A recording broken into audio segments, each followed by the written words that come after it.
Hello, my name is Edgar Carriola, owner of Water Tree, where we are locally and family owned. We're located at 1610 North Zaragoza, Suite C2. What we do here is we convert local tap water, make it fresh antioxidant alkaline water.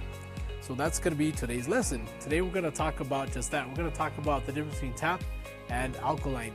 Last time we talked about dead water, which has nothing in it, which actually toxic to the body. We also talked about the bottled waters.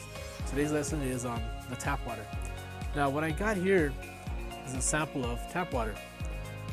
This is a chlorine reagent. So what I'm going to do is I'm going to go ahead and put just a couple of drops in here, and this will indicate how much chlorine is actually in the water.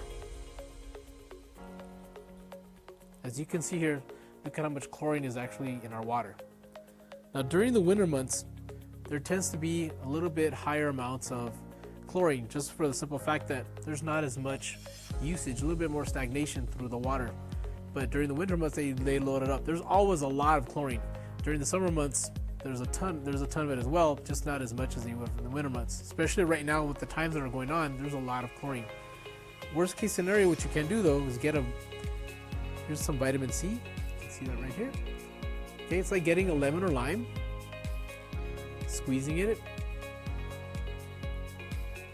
put just a dash in there, and you'll see what it does. So it completely neutralizes the chlorine. So what the vitamin C does is basically neutralizes the chlorine. However, it doesn't take out the other 30 plus contaminants that are in it. And yes, unfortunately guys, I hate to say this, but in our water supply, unfortunately there's a large amount of contaminants. Some of them being arsenic, variations of methane, there's variations of acid, and one of them that's really scary, yes, believe it or not, uranium has been known to be in our water. Aside from the other ones, I'm not going to talk a whole lot about it, but if you want to come down, you can see and I'll show you exactly how much is in it.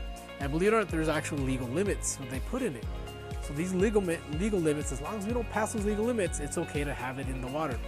The only concern is, well, what happens if you have legal limits for all these different ones? What happens then? Put them all together. So that is what's in our local water. And this here is a 5 micron sediment filter. This I put into my machine. This actually collects any debris, lead, any of the heavier contaminants that are in our city's tap water.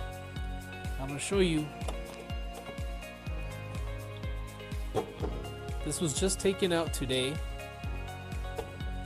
This is almost 2 months worth of what's in the local water. As you can see, this compared to this.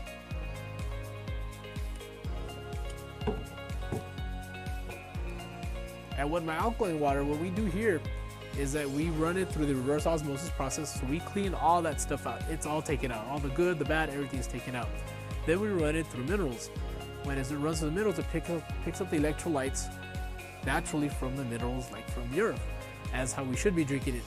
Okay, for example, like ocean water, rivers, streams, lakes, well water, that's all alkaline. So we try to mimic that, what we do here at the store, to give you the best quality water. So alkaline water has a lot of health benefits behind it. And come out and see me so you can see these potential health benefits. And that is the rundown on water.